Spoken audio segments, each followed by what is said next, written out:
Dr. Kori Propst here with Dr. Joe Klemczewski. Welcome back to the Diet Doc Life Mastery Podcast.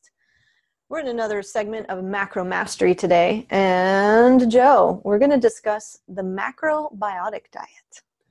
Yeah, and I think we should be a little bit honest with our viewers and listeners. The reason we're churning through so many of these smaller topics like Mediterranean diet, macrobiotic, we created this metabolic map program for our company, for our program owners at the Diet Doc, and our glue guy for the entire company, the guy who does the production for our videos, the guy who does human resource work, Steve Stewart.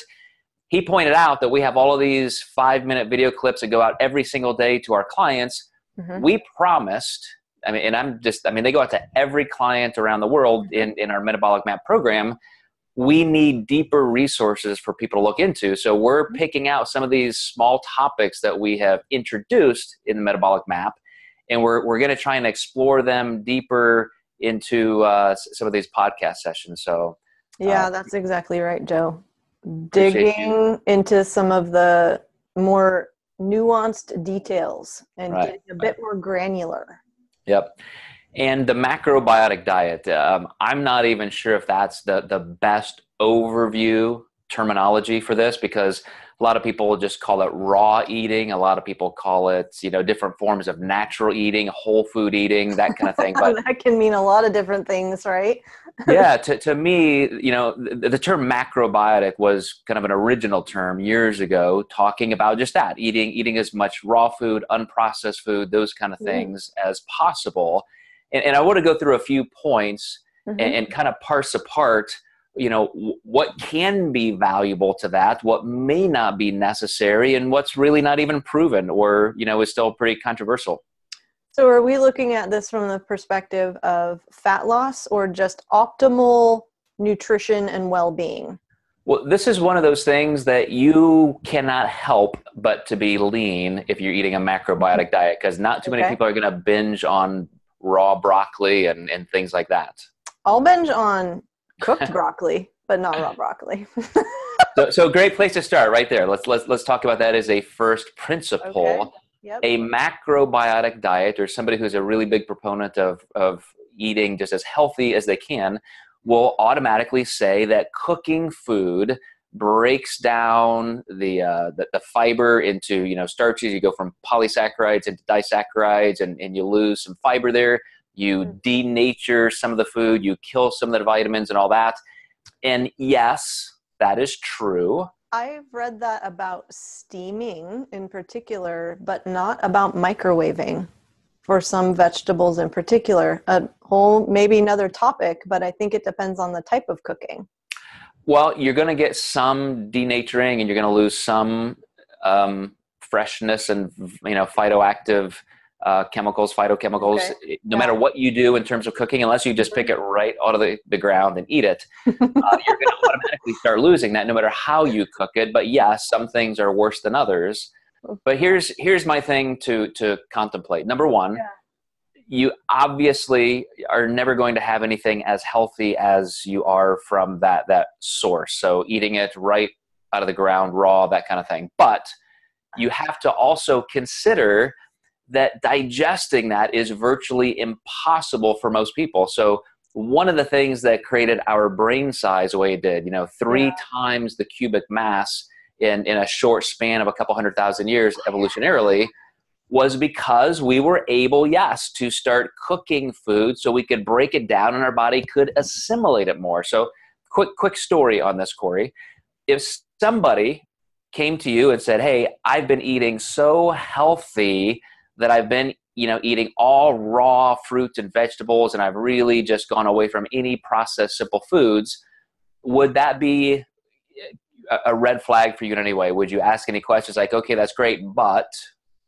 No, not but. Tell me more about that. What's that look like for you? How is your digestion? What's your regularity like? How's your energy? That person would probably tell you, well, I've been shitting blood and diarrhea now for the last month and a half, 20 times a day. That's normal, right? I feel like I'm bloated. I feel like I have a bowling ball in my stomach every day. That's normal, right? Yeah. The guy at the health food store said, I just have to live like that and my body will adjust. And so all of these things happen. I cannot tell you, even just this week, a client who had digestive problems thinking the cure to that is to eat all raw vegetables, healthy stuff. I've heard the same thing, Joe. Eat more fiber then. If you're having a lot of trouble with GI stuff and you're pooping 20 times a day or it's bloody and completely uncomfortable, just eat more fiber. Yeah, worst advice ever. And I don't need to prolong these stories, but that's what you have to worry about. When somebody says, okay, a macrobiotic diet means eating all raw food, all raw food, you have to eat more vegetables. There is a limit to what you can digest. Right. And this has wreaked a lot of havoc for a lot of people. I've talked to people under the care of gastroenterologists, and even the advice they get medically sometimes is just ridiculous and harmful. And I've been able to help a lot of people, escape that just by making sure they're getting the right amount of raw food, vegetables, fiber, and also include some other things that may not be, quote, macrobiotic. You do need some simple starches, and you do need some fruit and things like that to create more of a natural digestive process. So, okay, raw fruits and vegetables, uncooked. What about protein sources? What does that look like in a macrobiotic diet?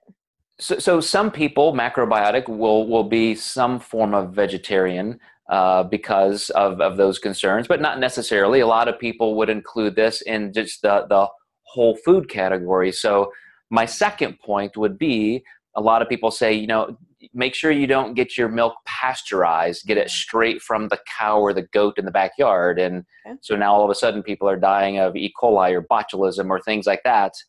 And, yes, again, there could be concerns with the pasteurization process, but what are the alternatives? What are the risks? A lot of people say, anything that's whole food is what you should be consuming. So they would say, eat whole eggs, don't eat egg whites. You need that fat.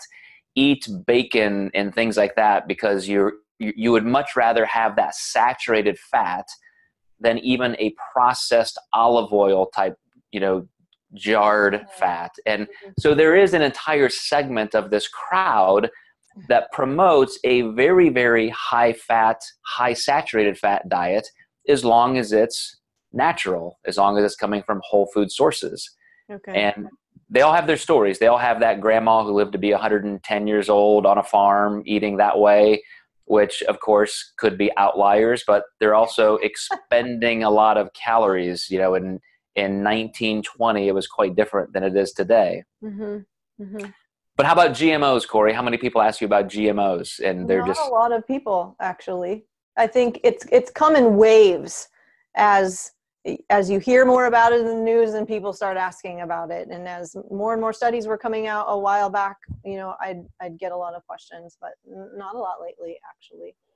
So these are my last 2 points, is the GMO concern or crowd, and the organic, of course, insecticides, pesticides, that's important. I mean, I would love to think that all of my food is organic and not sprayed, and I like to trust the EPA that all that stuff is at least being taken care of as soon as possible, but it's still important and in your responsibility to be as diligent as you want. So that's there. It's a valid concern. GMOs, I'm gonna split the difference a little bit, because of course there's the crowd that's afraid of everything. Like, the government's going to turn us into Frankenstein and they're killing us, making us infertile, giving us cancer because somebody spliced the gene in a kernel of corn, so now it's more resistant to pesticides and all that.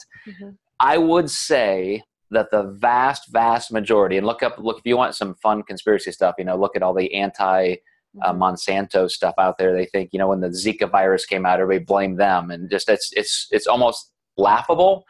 But that's real fear, because anytime you start messing with nature, people think everything's gonna, go to hell in a handbasket. And in reality, genetic mutations are happening all of the time.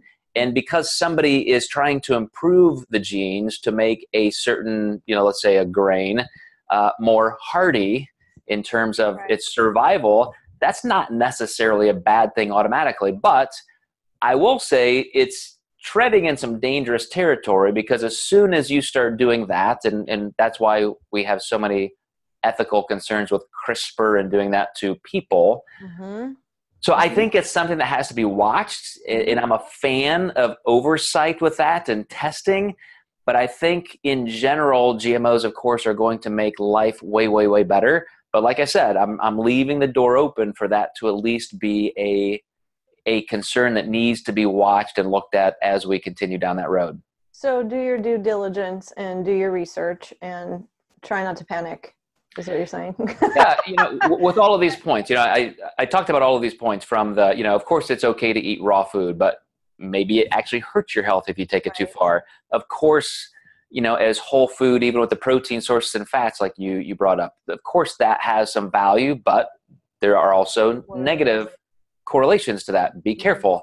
GMOs are all. The macrobiotic world is fantastic if you want to take some of those principles and apply as many as you can. But to say that just entirely that's the way we have to eat or should eat, I'm not convinced that it's as necessary as people think. I think if you look at longevity and health, it's going to be more complex than that. Yeah, and I think from just a lifestyle standpoint, can it be done? Yeah, it can, with a lot of significant environmental and internal, familial, relational changes happening. And if you're wanting to do it, then great. But I don't know that for most people it's even realistic. So like you said, take the most important principles from it, just like from the Mediterranean diet and other eating strategies, and incorporate them in a way that's going to net you the best results. Yeah, I'll wrap it up this way, Kori. You remember when you were here in Evansville and we were part of some nonprofits, and in the city, Southern Indiana got this huge grant, and it was administrated by this nonprofit, and they created this small steps campaign. Just take the next step. Don't dive into something in just way over your head and disruptive to your entire life. Just what's that next step in a macrobiotic way? How can I eat just a little healthier? What's something I can add and then monitor, make sure, I can sustain this, and then maybe take one more step. Yeah, that's awesome advice, Joe. All right, guys, thanks for watching and listening. And like I said, we're going to be diving into some more of these small topics as we continue to populate our Diet Doc Metabolic Map, but also giving you an opportunity to listen into some of that with these longer discussions. So appreciate that, and we will catch you next time. Thanks, guys.